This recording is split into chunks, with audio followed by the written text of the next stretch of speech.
hero. Right. Alright, let's play.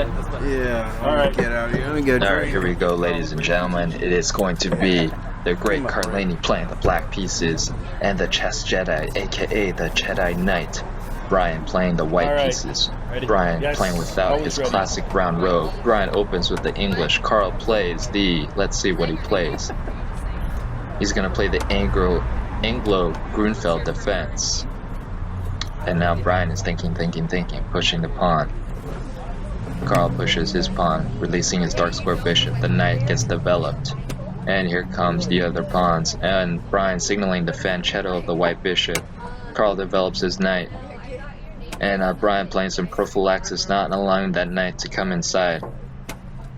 Carl develops bishop. Oh, Brian just hung his pawn. Oh my god, a blunder this early in the game. You cannot go a pawn down against the great Carlini. That is all he needs. He is a technical player. Brian castles. Carl castles. Carl, all he needs is a pawn to win the game. He's just gonna grind you down with that extra pawn. Here comes Brian. Interesting with the exchange, allowing his queen to develop X-raying Carl's black king. Carl trying to kick the queen, but Brian just moves back one square, still X-raying the king.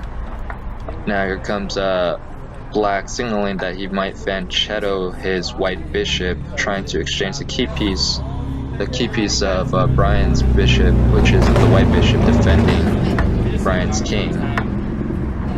Brian obviously is thinking about a discovered attack, maybe moving his knight out of the way so his bishop can take Carl's rook, but Carl can just fanchetto his bishop and the exchange will be there because of Carl's knight. So Brian is thinking. He still does the discovered attack. Interesting. Ooh, Carl does not fanchetto the bishop, decides to attack Brian's rook. What will Brian do here? Moves the rook, X-raying the queen. And now Carl moves his rook out of danger. Interesting to see the chess match going on between these two. Looks like the computer evaluation obviously favors black because he's up a pawn. If you look at the right side bar, you see the bar going up or down. And Brian fanchettos his bishop. Carl gets his queen out of the X-ray of the rook. And now, attacking the knight, but Brian defends with the pawn push. And now Carl's getting up in his seat. He's challenging the file. He's challenging the D file right now. Control. Here comes Brian moving the knight. Interesting. Maybe offering more scope for his dark square bishop. Interesting to see what's going on. Carl decides to trade him up. Brian recaptures with the white bishop. And now Carl is doing his classic thinking. What is he going to do in this position? Computer seems to favor black a lot right now, so this is Carl's game to win. Wow, Carl decides to just step into the X-ray. Interesting. What is the idea behind that? What is he trying to do here? Brian moves the other rook into the game, and now Carl tries to kick the knight. Ooh, dangerous move though. Dangerous move. Whenever you move a pawn, you create a permanent weakness, and now the E pawn is now susceptible to get attacked by Brian's queen with a check. Where's that knight gonna go though? Carl does not want that knight in his house, so he's trying to kick it. Where is that knight gonna go? It can only go back. That's all it can do. It can only go back.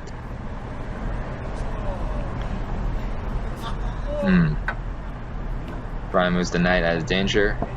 Oh, interesting. A nice pin. It looks good, but all Brian has to do is move the rook out of danger and he'll be fine because his knight is defended by the bishop. So it's just a matter of where to move the rook. And the plan becomes clear now for black. Why he moved the queen there into the X-ray? Because he's just going to snap up the pawn. He was going to move the rook out of the way with his bishop. That was his plan all along. First he's going to take. And now is he going to take the pawn? Is he going to take the pawn and follow through? He is going to take the pawn. Oh, here comes the check, but I think Carl anticipated, moves the king out of the way. And wow, the computer valuation is in favor of white now. Interesting, very interesting. And now white's bishop is hanging.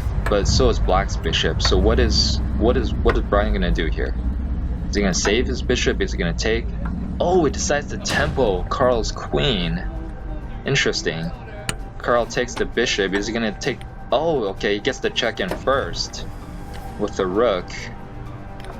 Carl recaptures with the rook. Brian takes the bishop. Interesting.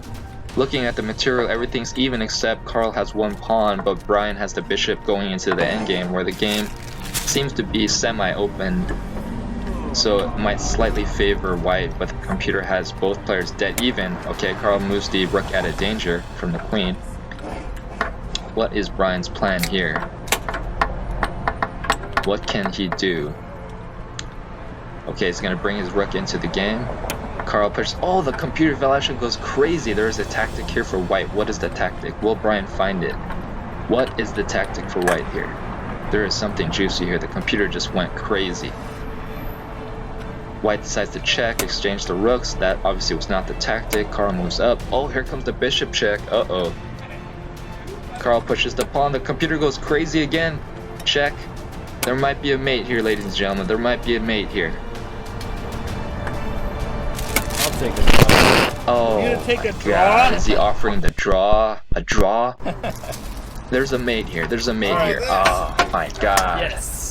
A draw. Wow, he offered a draw in a totally winning position. It's a great victory. Truly a big blunder, but a draw is a draw. grandmasters have resigned in winning positions, so not that bad of a blunder, but still big blunder nonetheless. But nice comeback by the Jedi Knight, and nice play by Carl. Game ends in a draw. Hope you guys enjoyed it. Hey guys, Brian here, and hope you guys enjoyed that new commentary I did. Yeah, I'm always thinking about ways on how to kind of make the chess videos better, and I think the way to make chess great again, and what I mean by that is I want to make it like more mainstream and more part of pop culture. It's like I think it's kind of like to model after sports, like in football or baseball, they have those announcers kind of calling the plays. So I thought I'd do that for the games, and this is the first time I'm doing it, so we'll see how it goes. I think it's going to be a little trickier with the videos where people are trash talking, so I'll try not to talk while they trash talk. I'll try to talk during the silence to make it kind of more seamless. But I hope you guys enjoyed it. Hope it made the game more exciting. Hope you guys it helped you understand the moves, the ideas behind the moves for both players. And yeah, let me know what you think about it in the comments below. But for right now, let's go over the game and look at it. So right here, when I fan shadowed the bishop, did not see this pawn. That was the first blunder of the game, and it's funny. Like I remember when I started out in chess, I thought that pawns were like whatever. Like I would lose 1 or 2 pawns, I'd be like, that's whatever.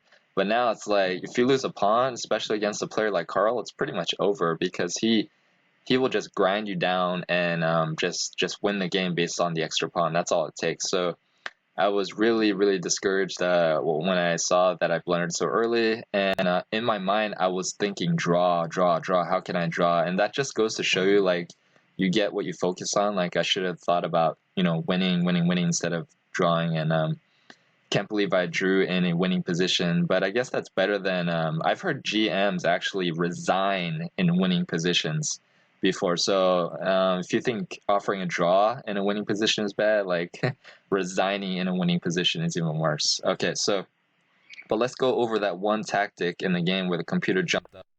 It was at 0, and when Carl pushed this pawn, it went bananas from 0 to 15 in white's favor. So I want you guys to pause the video, see if you can find the tactic, and I'll give you a hint. It starts with a quiet move. Okay, so the quiet move is simply Queen F7. What's the idea behind Queen F7? Queen takes pawn. King's only move is to move over.